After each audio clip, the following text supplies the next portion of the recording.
Hello Traderians, welcome to the Virtual Economics Hazard and Safety Awareness Training. The objectives of this training are firstly, to understand the definition of economics at the workplace. Secondly, to identify the types and symptoms of economics. Besides, to determine the hazards and solutions to economics at the workplace. Lastly, to assess the level of economics risk in all departments. So, what is economics? Economics is a means of improving working conditions and reducing illness at work by optimizing efficiency, health, safety, and comfort of people through better designs of products and workplaces. Or simpler to say, economics is the concept of fitting the job to the worker. Good economics can be achieved by fitting the job to the worker in terms of workstation, tools, and equipment.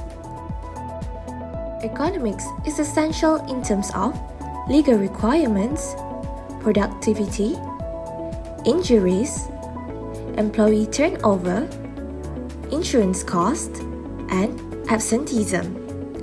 Let's take a look at the aspects closely. First and foremost, Section 15(1) of the Occupational Safety and Health Act 1994 requires employers to be responsible for ensuring all their employees' safety, health, and welfare at work. This means workers shall be protected from any kind of hazards, including bad economics at the workplace. If the employer violates Section 15(1), they can be penalized by a maximum 50,000 ringgit fine, a maximum 2-year sentence, or both. Secondly, injuries. Our bodies normally recover from the wear and tear of work after a period of rest. But if the stresses continue day after day without time to recover, the damage can lead to economic injuries. These are the 3 types of economic injuries: cumulative trauma disorders (CTDs), repetitive strain injuries (RSIs), and musculoskeletal disease (MSDs). Next is the insurance cost.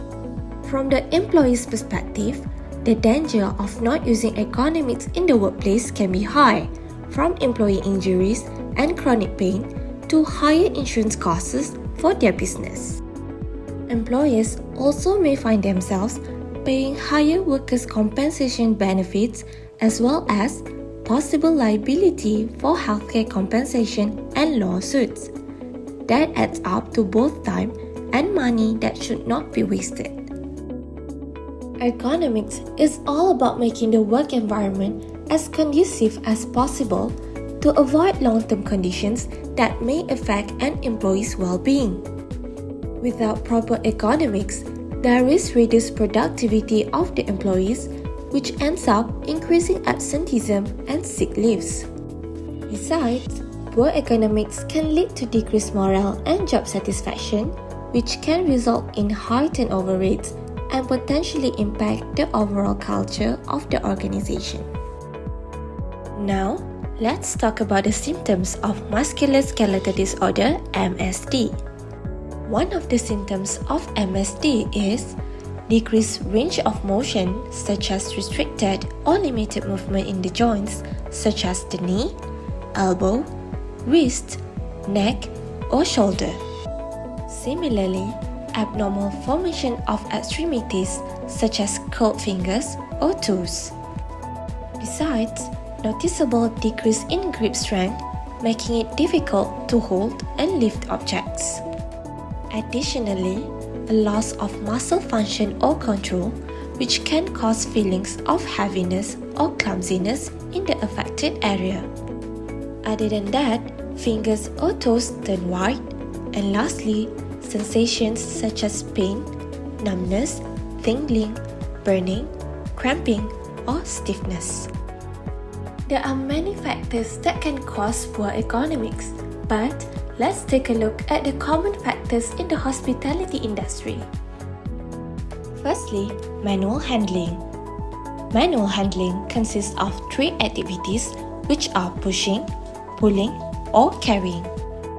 When pushing, pulling, or carrying, a person is exposed to several risks such as sprains and strains, back injuries, soft tissue injuries to wrists, arms, shoulders, neck or legs, hernias, and chronic pain. Therefore, a worker is advised to avoid manual handling if possible, or use a trolley as an alternative. When using a trolley, it is preferable to break up large loads into several smaller loads. Also, remember to assess before handling, maintain a good posture, keep walkways clear, and please ask for assistance.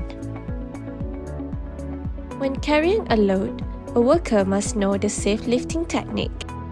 When lifting a load from the ground, you need to squat down, which requires bending at the hips and knees.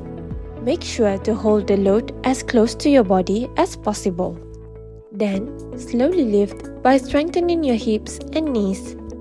Keep a good posture by looking straight ahead and keeping your back straight, your chest out, and your shoulders back. Next is awkward posture. Awkward posture refers to positions of the body that deviate significantly from the neutral position while performing work activities.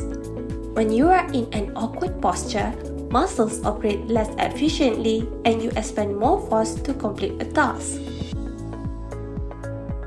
Awkward posture can put workers at risk of back, neck, and leg pain, sprains and strains, muscle fatigue, and muscle injuries.